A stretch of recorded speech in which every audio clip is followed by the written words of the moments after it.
I guarantee these three fighters are not losing this Saturday, UFC Fight Night Allen vs. Costa. My three most confident picks for the entire card. I am putting my heart and soul into these three fighters. I'm not going to let them lose. Sometimes, as an MMA fan, you have to get involved and make sure your guys don't lose. This Saturday, I'm going to make sure these fighters do not lose. And I'm going to give you my favorite underdog pick on the entire card. Who's going to be a dog this week? Last week, the locks went 2-1. Man, I felt really good about the locks last week. I wasn't going to let them lose, but I made one massive mistake. I thought Khamzat Chimaev was that guy.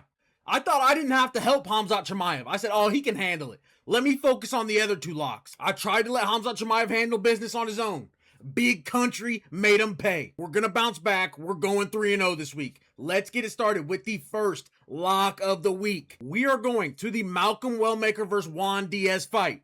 Now hear me out. Malcolm Wellmaker makes his return. When I went to do my research for this fight, I had no intentions of taking Malcolm Wellmaker as a lock of the week. After watching his last fight, I was low on him. I was like, man, Malcolm Wellmaker, I think he's one-dimensional. Outside that check hook, I don't know what he has. Maybe he wasn't that good. He was just catching people's chin. He fought somebody like Ethan Ewing, a very good, legit prospect, and he kind of got fraud checked. I don't like saying fraud check. It wasn't a fraud check. I still have my concerns about Malcolm Wellmaker. But after doing my research, the more I look at it, the more I look into this fight, the more confident I am. Malcolm Wellmaker is going to find Juan Diaz's chin. There are too many flags pointing in that direction. Well, let me start with this. Ethan Ewing versus Malcolm Wellmaker. Ethan Ewing took that fight on a couple days' notice and beat Wellmaker as a big underdog. Nobody saw it coming. Ethan since then put an absolute beating on somebody just a few cards ago. This kid is the real deal. Ethan Ewing is going to be a top-ranked prospect by next year. And after rewatching Wellmaker versus Ethan Ewing, Wellmaker had a lot of success in that fight. For some reason, the way I remember it, I was thinking like I was watching that fight and thinking, Wellmaker, what are you doing? Do something.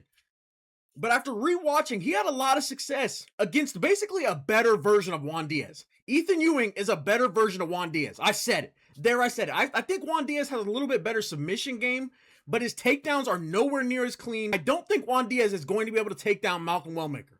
He's going to be stuck on the feet. Juan Diaz on the feet, he's a boxer. He's like a Mexican boxer. He wants to get in the pocket and exchange. His hands are low. I'm telling Juan Diaz's lead hand is not at his chin at all times. That is a massive red flag against Malcolm Wellmaker.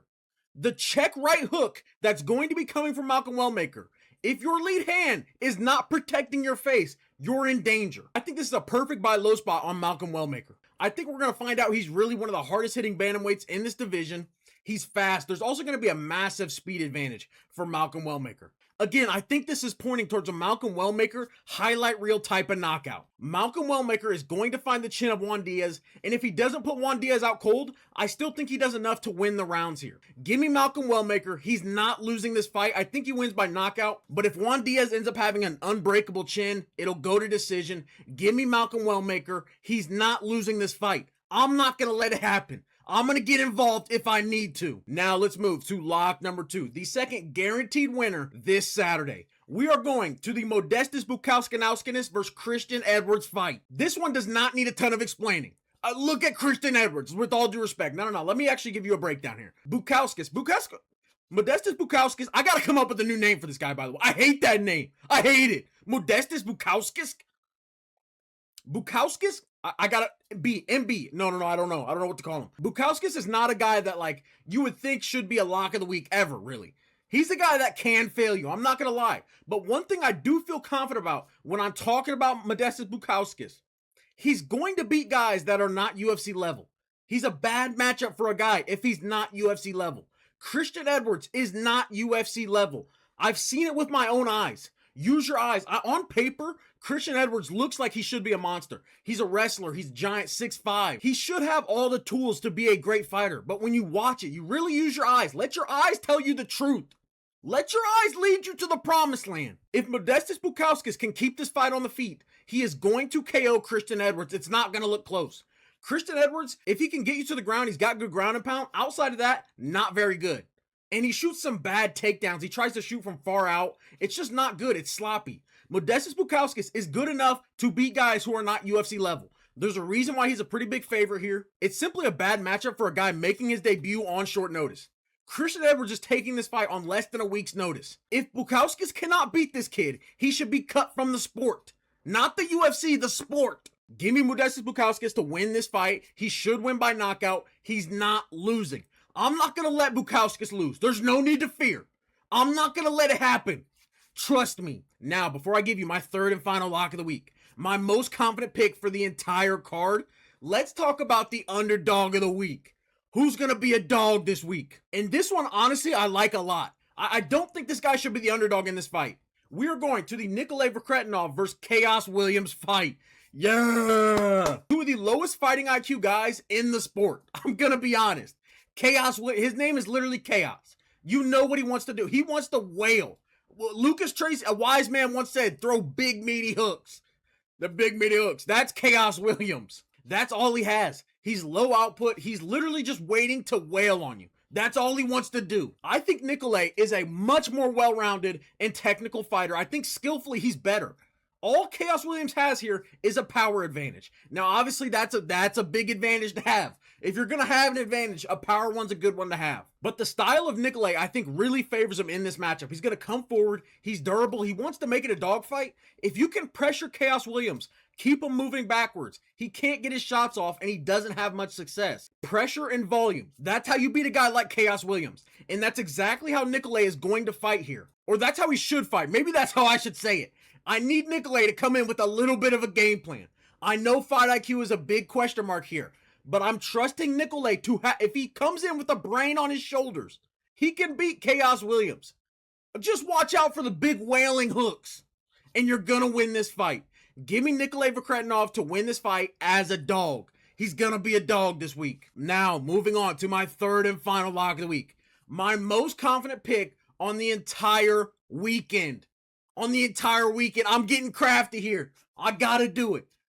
We are going to the Netflix MMA card. I'm switching events. That's crafty. Hold on now. If you were not aware, the Netflix MMA card, Ronda Rousey versus Gina Carano, is taking place at the same time as the UFC card. Roughly the same time. And my third and final lock of the week is coming from that card. We are going outside the UFC because I know for a fact this person's not losing. We are going to the main event. Ronda Rousey versus Gina Carano. Yeah! This is crafty. You think they're going to let Ronda Rousey lose this fight?